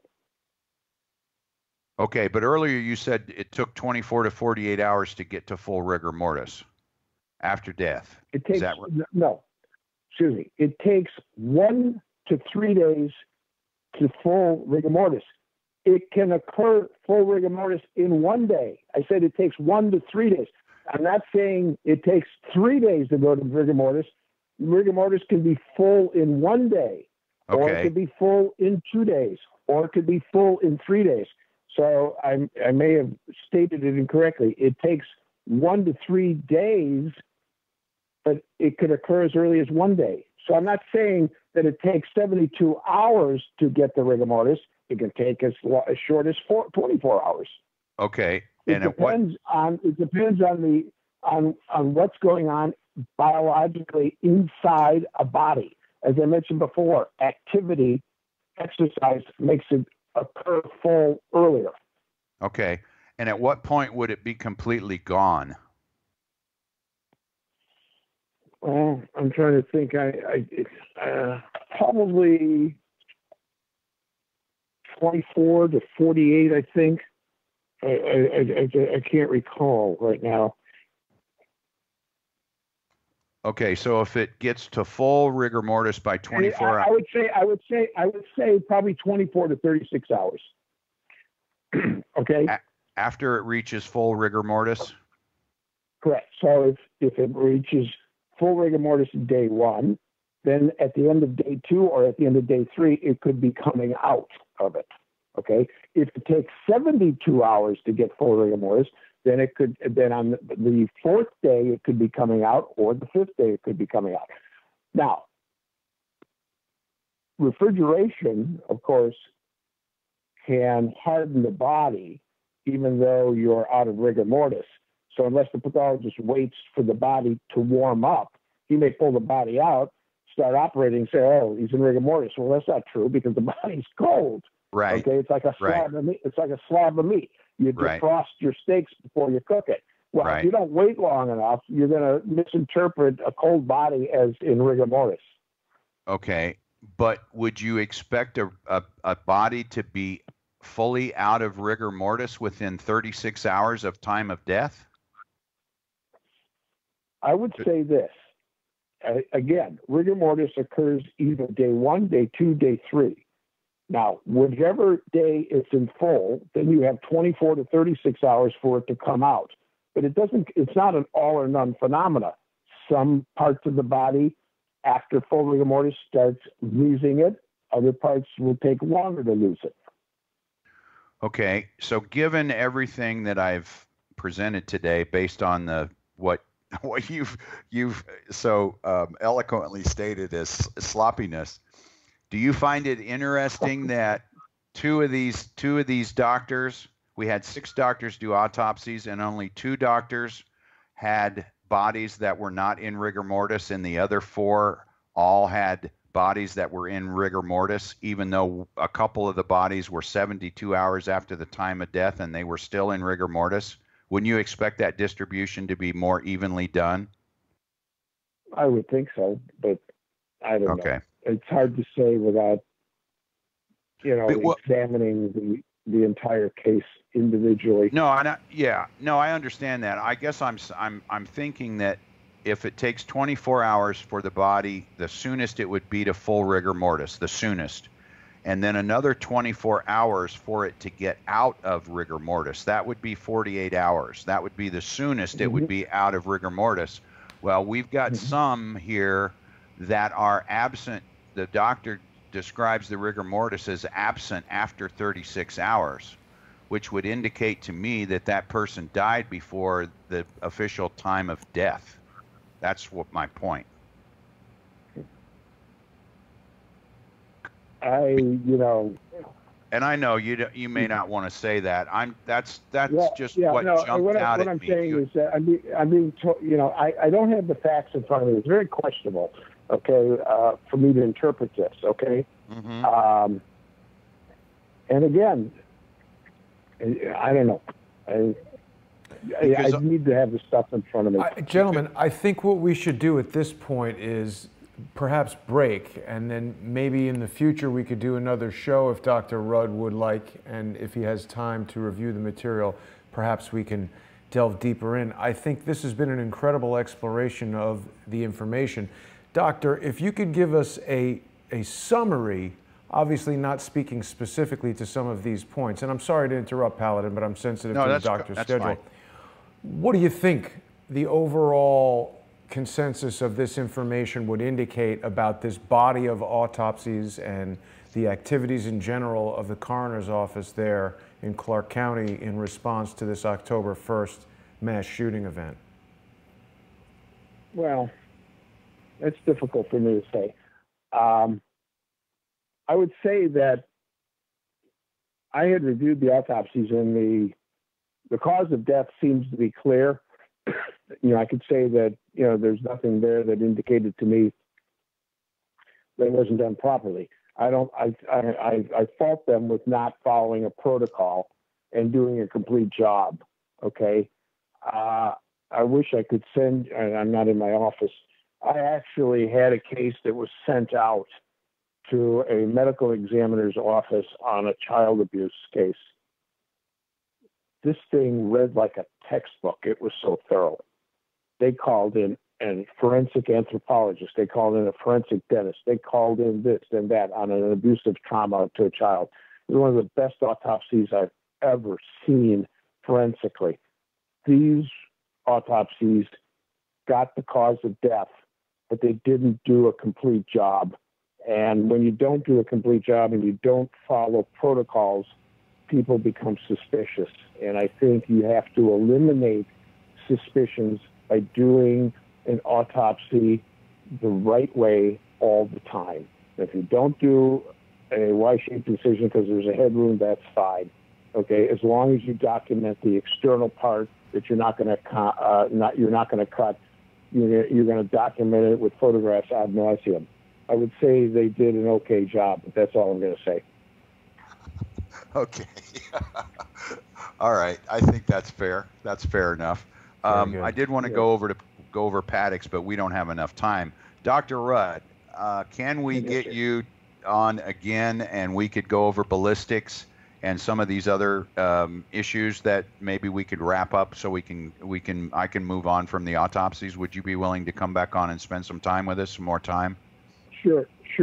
But give me the data at least 3 days in advance. I'll do that, Doctor. I'll work with Paladin to make sure you have comprehensive reports well before we begin, and we can even have a call beforehand to discuss that. For this call, I wanted you to see the information cold so that we could get your just, spontaneous reaction to Paladin's question. And I really appreciate your time and your willingness to come on the program so much, Doctor. Have a wonderful weekend, and we will speak to you again soon, okay? Thank you, Dr. Rudd. I really appreciate your time on this. This is just fantastic. I really do appreciate it. Very good. Take care, Doctor. Bye-bye. Well, Paladin, that was a really comprehensive overview with Dr. Rudd. I'm delighted we were able to have him. Is there anything else you wanted to share with everybody before we wrap it up for this early evening? No, I wanted to go through the Paddock information, but that's probably going to take longer than what we have, so maybe we can save that for next time. Yeah. Let's wait till we have the doctor back and give him some of that info. Yeah, because I think this whole thing with Paddock and the autopsy, I've spotted some things that I haven't seen anybody talk about yet, and I would like to go over those because it's just very strange, just some very strange things, and the whole timeline for Paddock, and did they kill him or did he kill himself? Did they observe him shoot himself or not? And this anomaly with not calling the time of death till noon the next day, when you have various officers of LVMPD swearing under oath that when they breached the door of Suite 135 that he was already dead. Right. And as you heard Dr. Rudd say, sometimes they'll take law enforcement's information and put the time of death. And I mean, those search warrants said numerous times, I mean, I read through all of them, and numerous times they indicated that Paddock was dead when they got in. They breached the room, which was 11:40 or 11:38 or whenever that was. So why they made it 12 hours later is beyond me. In addition to the fact that, well, there's just some interesting things in the autopsy that we can talk about the next time. Hopefully, we can do this within a week or two, because we're working on a lot of other things, a lot of deep background dive on Paddock. We're coming up with some interesting information relating to his associates and business partners that nobody has talked about. And we're connecting some dots on some other things that I think everybody is going to be very surprised to hear about, because I wonder why our great fake news mainstream media hasn't put a microphone in front of these people's faces and asked them about their business partner, Stephen Paddock. So anyway, I think we could probably end with that. I appreciate your time in providing me a platform to talk about this. And I just want to say that I do have a YouTube channel, Paladin WH, where I periodically just put little snippets out about this in between our shows. Mm-hmm. But I appreciate you providing the time and the platform for me to be able to put this information out, because I think we all need to work together. And hopefully this will spur some research and investigation done by some of the listeners. I think crowdsource the truth is a great business model. And I think that if we can get this information out through your platform, and we can get other people working on it and assisting with all of this, I think the quicker we're going to get a resolution to what happened in Vegas. Absolutely. Paladin, thank you for your time, your expertise, and your ongoing support. I really appreciate you, and this is just amazing research. It's always great to have experts in their particular fields come together. And of course, for people who might have joined later in the broadcast, Dr. Rudd is not one of the pathologists who participated in these autopsies. He of course, appears with us on Crowdsource the Truth as an expert witness, almost as if, Paladin, if we were having some sort of a court proceeding about this, we would ask a doctor with expertise in the field what he thinks of this work. And of course, again, without being directly involved and having lots and lots of time to study, any doctor, I think, would be somewhat reluctant, as Dr. Rudd was, to pass definitive judgment. It's always interesting to me when you speak to doctors and lawyers and engineers. These are people who are usually pretty reluctant to provide definitive conclusions, simply because they deal in areas of unknown outcomes. And so, trying to nail something down definitively is almost always a losing proposition. But given all that, I think Dr. Rudd confirmed a lot of the beliefs that these autopsies were really not done up to the standards of what someone would expect. I fully agree with you, and that's why I wanted to take the first hour to ask Dr. Rudd various questions about the procedures and processes that a coroner or a medical examiner would take, because I wanted all the listeners to understand what is normal, and then review the autopsies that were done in Vegas, and to see how out of the ordinary a lot of this stuff is. And this doesn't even cover the fact that we don't have ballistics, we don't have x-rays, we don't have photographs. I mean, the Las Vegas Review-Journal, I've got to tell you, their legal department really took a dive on this one, because not only did they not get the identities of the victims, they also didn't get all this backup information that is what is included in an autopsy report. So and see, the thing of it is, where I'm going with this is, there is a reason that Funderburg redacted the information. He does not want us to know who these victims are, and there's got to be a reason, and we're trying to figure that out. I have an excellent researcher working on this, and I think we've identified all 58 victims. Amazing. As far as matching them to the autopsies.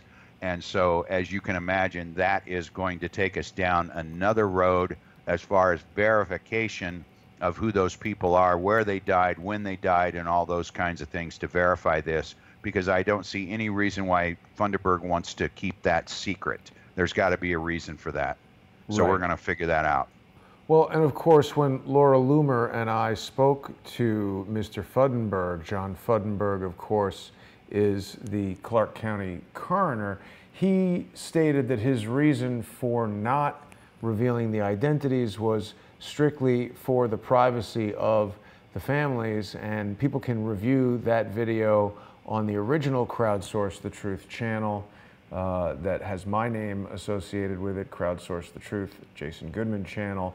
And I do want to remind people, Paladin, that, you know, Crowdsource the Truth is community sponsored, and I want to apologize to our sponsors on Patreon. Today, and this video was to be the first delivered to Patreon with a new live streaming service.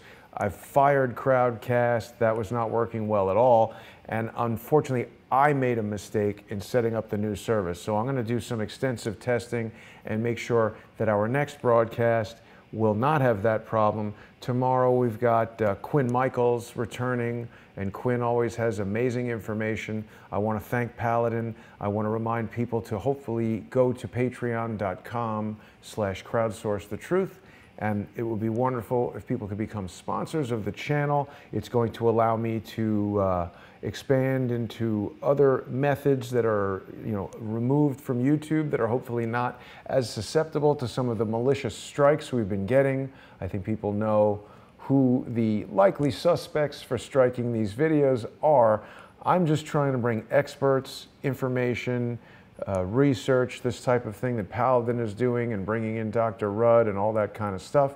And certainly if people want that to continue, please become a sponsor, even if it's just for $1 a month, $5 a month, $10 a month. It makes a huge difference. You can also make a one-time sponsorship payment at paypal.me/crowdsourcethetruth. And people should, of course, be subscribing to Paladin WH on YouTube. That's Paladin White Hat, and that's his YouTube channel, where you can see additional information about his research into the Las Vegas shooting and other matters. Paladin, thanks so much for joining me. You're becoming a close confidant, a good friend, and obviously an amazing resource for information. Anything else before we wrap it up? Yeah, just one other thing. It's interesting what Funderburg told you and Laura when you were out there. It was interesting because he was being sued at that point in time for prior autopsy information that he did not release. The office was being sued, not him. Yeah, personally. and he lost. And he lost that. Right. He lost that case. So he just has no reason why redacting this. And you know, the Las Vegas Review-Journal agreed to accept these redacted, which is it's just very disappointing, because it defeats the whole purpose. So that's very disappointing to me. And one other thing, Jason, I think when we did the show with Cullen, I indicated that all of the autopsies were signed on December 20th, and I was incorrect. I wanted to correct that. There was one autopsy where it looks like they couldn't identify the victim, so they had to do a dental, it looks like a DNA or a dental exam. And so that autopsy was signed on December 27th. So I apologize for that error. 57 were signed all on the same day, December 20th. The 58th one was signed on December 27th. So I did want to correct that error. Right. And we also can't discount the possibility that the Las Vegas Review-Journal may have accepted this information as it was, in part due to the influence from advertisers. I've got to imagine that MGM is doing a lot of advertising in the Las Vegas Review-Journal, and we did hear from one of the members of the mainstream press that they just can't go to some of these topics because of that reason. So all the more motivation for people to sponsor what we're doing here and get behind independent journalism, whoever it is that you choose to support. Paladin, I want to thank you for joining me today. I want to wish everybody a great weekend. Happy Friday the 13th.